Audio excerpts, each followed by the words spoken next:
Internationally Bharat की image खराब करने के लिए कोई कॉन्स्पिरेसी हो रही है? क्या रिहाना, ग्रेटा और मिया ने फार्म बिल्स पढ़े हैं और उनकी एक ट्वीट से क्या फर्क पड़ता है? कुछ ही दिनों पहले कई इंटरनेशनल सेलिब्रिटीज ने फार्मर्स प्रोटेस्ट के बारे में बात करना शुरू किया और इन ट्वीट से इंडियन इंटरनेट बट गया। वी अप्रिशिएट कि भारत के इंपॉर्टेंट इश्यूज को अचानक से इंटरनेशनल लाइमलाइट मिल रहा है, लेकिन हमें यह भी समझने की जरूरत है कि यूएस में अभी लीडरशिप चेंज हुई। नए लीडर्स के साथ अच्छी रिलेशनशिप बनाने की प्रोसेस अभी जस्ट शुरू ही हुई। इस समय ये सारा अटेंशन भारत के इश्यूज पर लाना एक कोइंसिडेंस है या एक स्ट्रेटजी? क्योंकि इनके मुताबिक ये प्रॉब्लम अभी सिर्फ किसानों की नहीं रही। किसानों की अल्टीमेट डिमांड तो 3 फार्म लॉज को रिपील करना, लेकिन कुछ इंटरनेशनल फोर्सेस ऐसे भी हैं जिनकी डिमांड्स उनसे ज्यादा है। If the farm bills get repealed tomorrow, that is not a victory.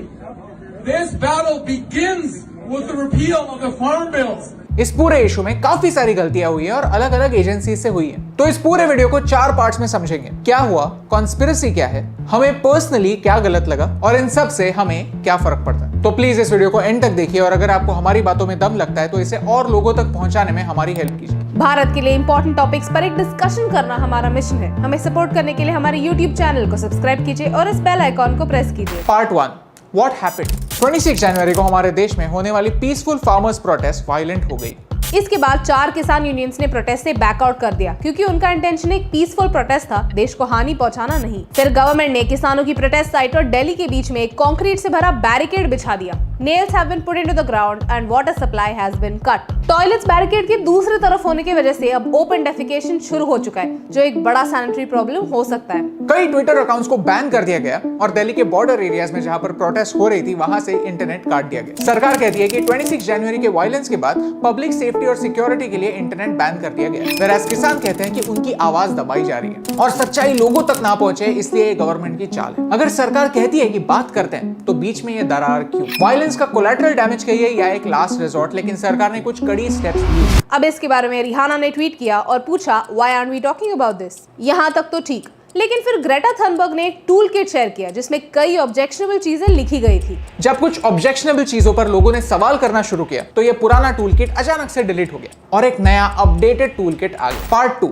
इसमें कंस्पिरेसी क्या है? कुछ लोग कहते हैं कि ये एंगल सिर्फ गोदी मीडिया कवर कर रहा है, तो ये सच हो ही नहीं सकता। तो अब जो बातें मैं आपको बताने जा रहा हूं वो प्रिंट नाम के एक इंडिपेंडेंट न्यूज पोर्टल से है। असली प्रॉब्लम तो तब सामने आती है जब हम उनके सोर्सेस के बारे में और उनके कैंपेन्स के बारे में और डिटेल में जानते हैं। ये टूल किट हमें आस्क इंडिया वाई नाम की एक वेबसाइट तक ले जाती है जिसे पोएटिक जस्टिस फाउंडेशन ने बनाई है। ये एक कनाडा बेस्ड फाउंडेशन है जिसे इस पूरे सिचुएशन के लिए रिस्पॉन्सिबल माना जाता है। पीजेएफ एक ऐसा फाउंडेशन है जिन्होंने रेड फोर्ट पर जो इंसिडेंट्स हुआ था उससे डिफेंड भी किया था। उन्हें इस चीज में कुछ गलत नहीं लगा। स्काई रॉकेट नाम की एक पीआर एजेंसी है जिसने रिहाना को अलेजिडली $2.5 मिलियन पे किए ताकि वो फार्मर्स की प्रोटेस्ट को सपोर्ट करें। ये आज की डेट में सिर्फ एक सस्पिशन है क्योंकि लोगों ने इस पुराने वाले टूल किट के स्नैपशॉट्स लिए थे। ग्रेटा ने ट्वीट करने के बाद भी ऑन द स्पॉट उसमें चेंजेस हो रहे थे। मुझे एक बात बताइए कि अगर इस टूल किट में कुछ गलत था ही नहीं तो इसे डिलीट करने की क्या जरूरत? चीजें डिलीट तभी होती है जब एक एक्शन बैकफायर करती है। पार्ट 3, तो फिर प्रॉब्लम क्या है? इस पॉइंट के बाद जो हम बातें कहने जा रहे हैं वो हमारी एक पर्सनल राय है, एक ओपिनियन। अगर ह्यूमन राइट्स की बात की जाए तो यस,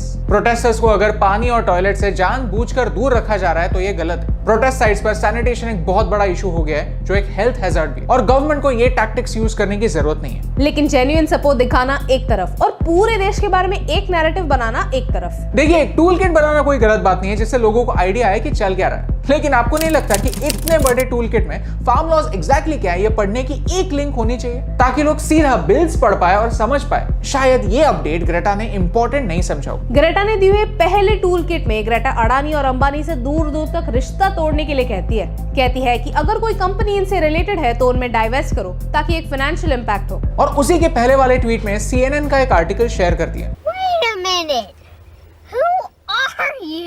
CNN को इंडिया में कौन ओन करता है? नेटवर्क 18। और नेटवर्क 18 किसकी कंपनी है?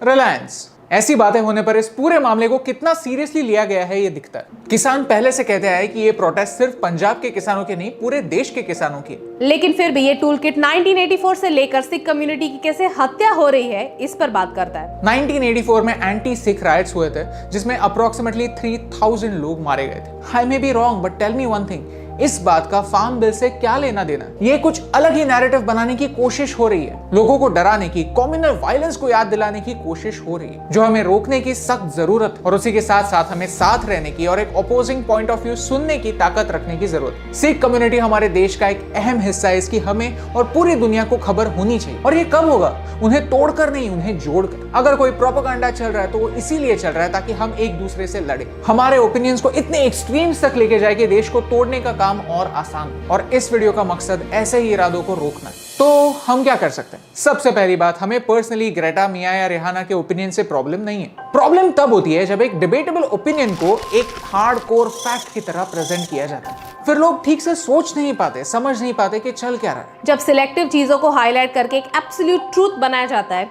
यही अप्रोच होता है पोलराइजेशन का। और हमें इस पोलराइजेशन से प्रॉब्लम है। हम क्या कर सकते हैं? हम इन्फॉर्म्ड बन सकते हैं, हर चीज के बारे में पढ़ें, दोनों साइड्स के ओपिनियन समझे और बिना पूरा पिक्चर समझे एक साइड चुन के पॉलिटिकल एक्टिविज्म मत कीजिए। एक बात सच है कि रिहाना ने एक सवाल पूछा था कि why aren't we talking about this. उससे हम ऑफेंड नहीं हुए, उससे हम इंस्पायर हुए। तो चलिए बात करते हैं उन किसानों से, बात करते हैं जिनसे कोई भी मेन स्ट्रीम मीडिया बात नहीं कर रहा, जिनकी कोई भी इन सारे मुद्दों पर राय नहीं मांग रहा। वो ट्विटर पे नहीं है और सिर्फ घर बैठे नहीं, ऑन ग्राउंड रियलिटी समझते हैं। पंजाब, जहां के किसान भारत के सबसे अमीर किसानों में से हैं, वैसे ही ऐसी भी जगह हैं जहां के किसान भारत के सबसे गरीब किसानों में से हैं। जहां पानी कम होने के बावजूद सबसे ज्यादा पानी मांगने वाले क्रॉप्स ग्रो किए जाते हैं, सिर्फ इसी वजह से क्योंकि एग्रीकल्चर को इग्नोर किया जाता है। जिनमें से कई लोग इस वजह से सुसाइड करते हैं कि आज की जो सिस्टम है, जो एग्रीकल्चरल सिस्टम है, वो उन्हें सही प्राइस देती ही नहीं।